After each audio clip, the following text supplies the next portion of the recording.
ngomong seragam dulu ya. Oh iya, yang seragam belum ya. Seragam itu waktu saya menjadi pimpinan komisi, Oh iya. sekolah tidak boleh menjual seragam, Nah, betul. ya kan? Operasi sekolah Hmm. tidak boleh jual beli seragam, jual beli apapun. Operasi sekolah itu tugasnya untuk pembelajaran. Hmm. Kalau sampai ada menjual hanya atribut, Atribut saja. kenapa?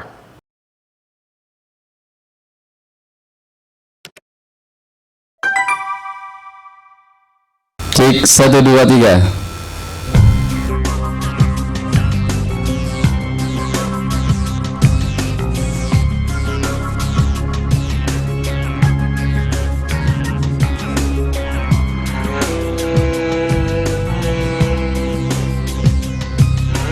Assalamualaikum warahmatullahi wabarakatuh. Sahabat muda, alhamdulillah pada hari ini cangkruan bareng Pak RT sangat eksklusif sekali. Kita ditemani oleh anggota Dewan DPRD Kota Surabaya dari Komisi C, Bapak Baktiano Bas. Selamat siang, Pak. Selamat siang. Gimana Pak kabarnya, Pak? Ya sehat, tetap melayani warga masyarakat. Gitu, ya. Baik, kalau di kantor sih pasti. Pasti. Ya ada rapat-rapat Gitu. rutin yang harus dilaksanakan di Komisi C. Gitu. Pak, ini kebetulan dari ngopi santai ini, kita temanya ini sebenarnya nyangkruk santai, Pak. Tapi berbobot isinya. Ini mengenai tentang apa sih yang sudah ada di permasalahan-permasalahan di Kota Surabaya, khususnya di komisinya jenengan seperti pembangunan. Kita runtut dari yang terbaru. Hmm.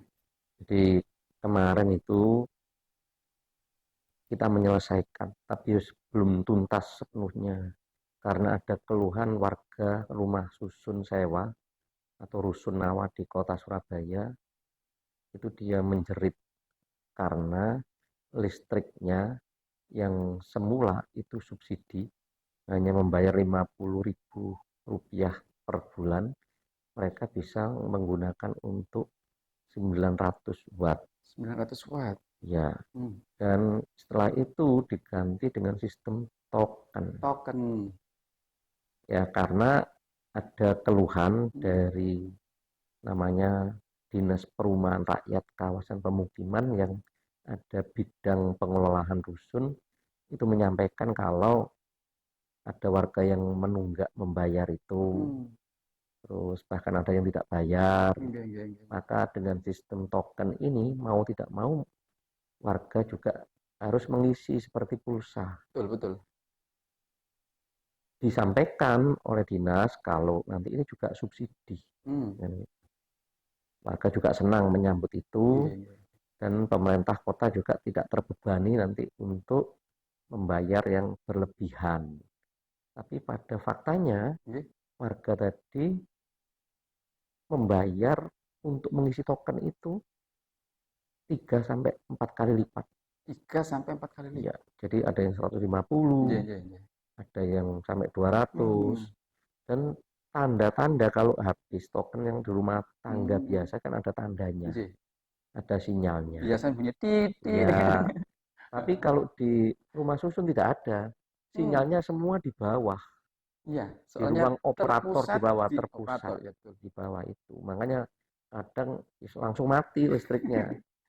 Nah, pengaduan itu kita terima, kita rapatkan. Kita juga mengundang PLN dan sudah kita simpulkan bersama bahwa warga ini berhak untuk mendapatkan subsidi listrik. Karena dari PLN pun itu sudah ada ketentuan untuk subsidi warga yang tidak mampu. Seluruh rumah susun yang ada di Surabaya ini? Seluruh rumah susun sewa yang ada di Kota Surabaya dan yang dikelola oleh pemerintah Kota Surabaya.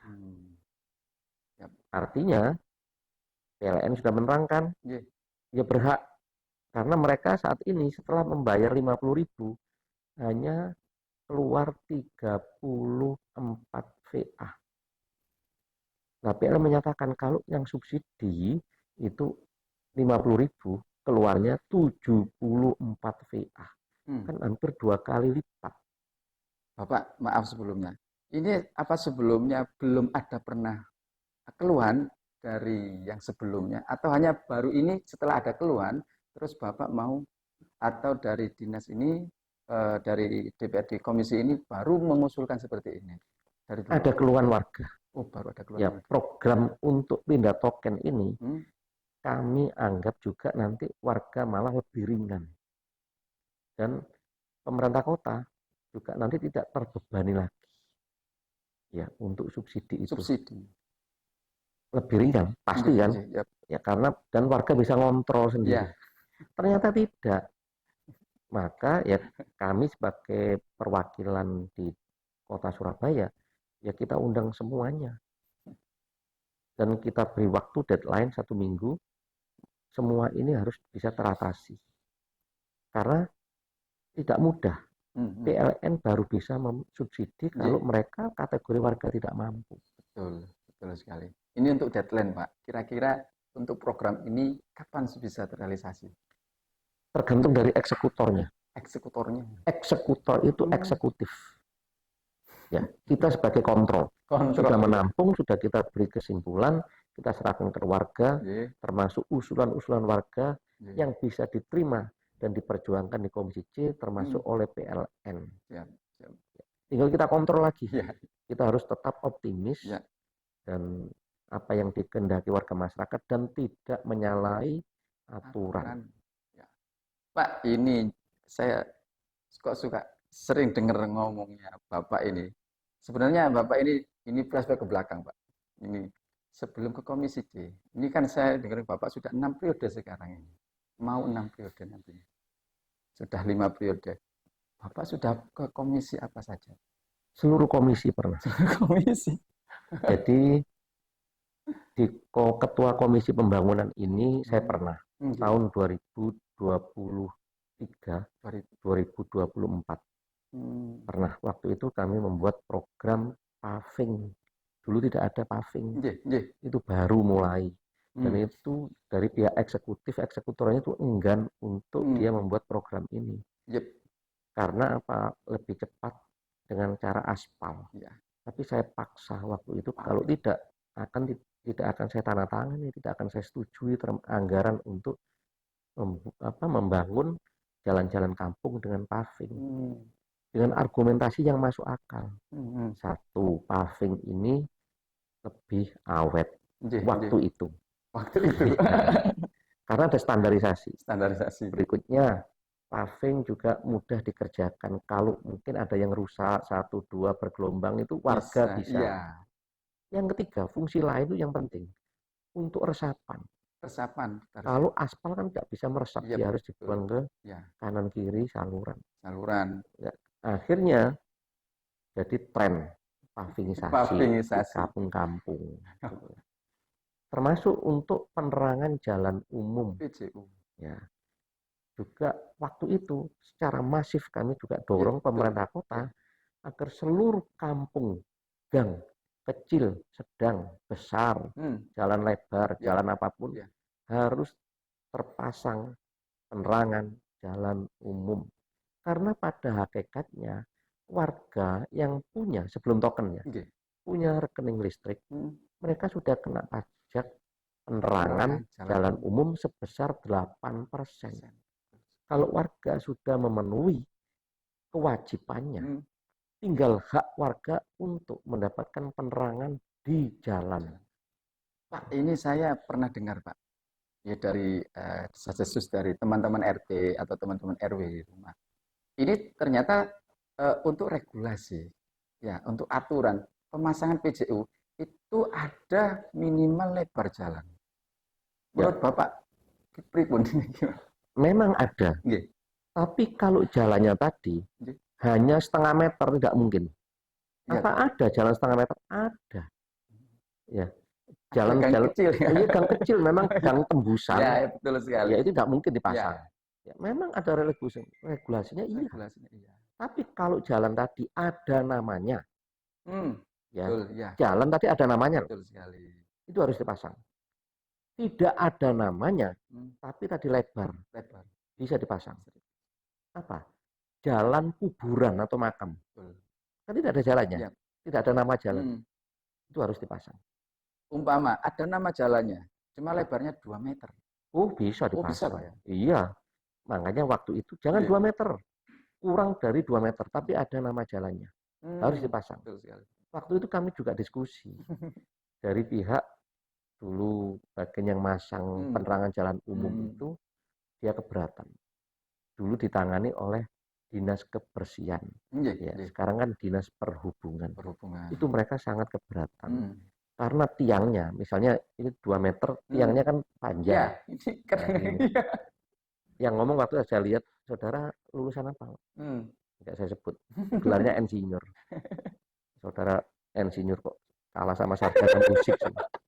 Karena saya ketua komisi. Kalau ini misalnya ini rumah, ini gang, ini kan gini. Gini ya, Pak nanti. alasannya kan menerangi. Lah ya gini, jangan gitu, ya diiring dong gini loh. Nah, itu tiang yang tersedia. Sekarang kan enggak ada yang tiang pendek. Ada yang pendek sekarang. Ya itu, ya. ada yang sedang, Ya.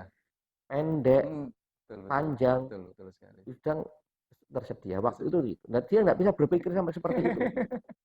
Kalau memang itu terlalu panjang, ya diiring. Nah, ya tiangnya di sini kan sudah selesai.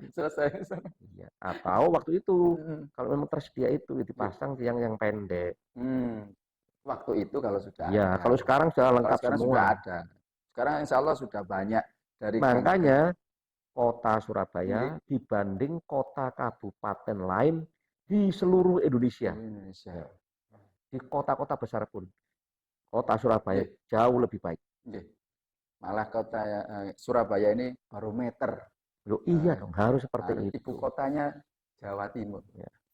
Makanya ini harus juga diikuti menjadi role model. Jadi untuk penataan kota, terang benderang kampungnya. Alasannya apa? Itu hak warga. Warga sudah membayar pajak penerangan jalan umum. Juga harus berani disediakan untuk itu, gitu loh. Jalan-jalan diperbaiki semua. Nah, makanya boleh dibandingkan dengan daerah lain. Karena memang yang menjadi wali kota selama 2 dekade lebih ini, ya dari PDI Perjuangan. Ada sumpahnya itu. Iya, yang ngontrol juga dari PDI Perjuangan juga. Salah satunya, jangan sampai kalau wong Surabaya lebih baik tabuk tangannya dewi kita tabuk tangan wong liya. Betul sekali. Jadi kita juga menjalankan fungsi kontrol itu. Betul sekali. Sehingga pemerintah ini baik dan rakyat juga yang menerima kebaikan ini. Pak, ini melenceng dari mungkin dari bidangnya Bapak yang sekarang. Mungkin Bapak dulu pernah membidangi ini, masalah pendidikan, Pak. Kemarin ini saya dengar-dengar Bapak getol tentang seragam, Pak. Ya. Jadi saya di pendidikan itu jadi pimpinan 10 tahun. Oh, 10 tahun. 10 Termasuk ada membuat inisiatif perda wajib belajar 12 tahun. Waktu itu pemerintahnya Pak SBY baru 9 tahun. Kota Surabaya saya buatkan perda wajib belajar 12 tahun. SD, SMP, SMA, SMK itu dibiayai pemerintah kota Surabaya. Kalau tidak dibiayai pemerintah pusat. Jadi, makanya kita ada istilah Bobda. Itu di Surabaya. Kalau dari pusat dulu BOS. Badan Operasional Sekolah. Ya, Bobda ini bantuan operasional pendidikan daerah kota Surabaya. Dari BOS tidak cukup. Ditambahi APBD. Yang tidak di-cover BOS, di-cover APBD kota Surabaya. Karena ingin apa? Kota Surabaya ini pendidikannya maju dan meningkat. Karena apa kita pandang waktu itu? Melamar pekerjaan. Itu minimal SMA, SMK. Sekarang itu seperti itu. Nah, kalau tidak kita wajibkan pemerintah untuk bisa membiayai. Ini instruksi dan sumpah. Sumpahnya PDI Perjuangan ada dasa prasetya. Ya, ada 10 sumpahnya. Sumpah setianya. Setia kepada bertakwa kepada Tuhan. Setia kepada Pancasila dan Undang-Undang Dasar NKRI, pendidikan dan kesehatan itu menjadi program utama. Gitu. Instruksi langsung Ibu Mega itu. Makanya di Surabaya ini mau mengusulkan wajib belajar 12 tahun. Tergantung kemauan, ya kan? Jadi kemauan legislatif disambut dengan eksekutif. Yap, yap, yap. Kemauan eksekutif yang baik, ya kita dukung, kita perjuangkan, kita perbaiki. Ini kota Surabaya. Ya, benar sekali. Kalau saya, Pak, kalau saya pernah, ini kan saya sebagai RT ini di rumah. Ini saya memang melihat dari perkembangannya anak-anak ini yang usia remaja menginjak dewasa. Ini di sana riskan sekali. Kalau memang tidak diimbangi dengan pendidikan yang mumpuni. Dari yang sangat riskan sekali transisi ini, Bapak ada apa gitu untuk, oh saya punya program ini untuk anak-anak. Jadi begini, tadi kan ngomong seragam dulu ya. Oh iya, yang seragam belum. Seragam itu waktu saya menjadi pimpinan komisi, Oh iya. sekolah tidak boleh menjual seragam. Nah, betul. Ya kan? Operasi sekolah tidak boleh jual beli seragam, jual beli apapun. Operasi sekolah itu tugasnya untuk pembelajaran. Kalau sampai ada menjual hanya atribut saja. Kenapa? Ini alasannya agar pedagang-pedagang kecil, UMKM, penjahit, itu juga bergembira ria. Dan kalau sampai dijual di umum, di pasar, di toko-toko itu terjadi persaingan yang sehat. Dan warga bisa memilih, memilah mana yang dia bisa beli. Kemampuannya mana. Itu merek ini jangan dimonopoli. Apalagi dalam reformasi itu kita ini tidak suka dengan KKN. Itu bisa dikatakan kolusi. Iya, saya ingatkan tidak ada yang berani dulu jual beli seragam seperti itu. Untuk prakteknya sekarang prakteknya sekarang ya harus dikontrol. Kontrol itu tergantung dari kemauan pemangku pendidikan. Pemangku pendidikan itu ya dinas pendidikan. Ya. Jangan, kita tahu loh, saya sampaikan. Saya tahu loh ya.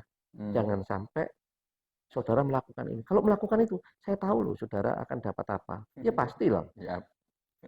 Nah iya, kalau tadi tidak boleh menjual, silakan membeli bebas. Asal warnanya sama. Kan gitu. Misalnya SD. Warnanya tidak boleh atas putih, bawahnya abu-abu. Ya kan gitu. Sudah di luar. Iya kan gitu. Iya kan.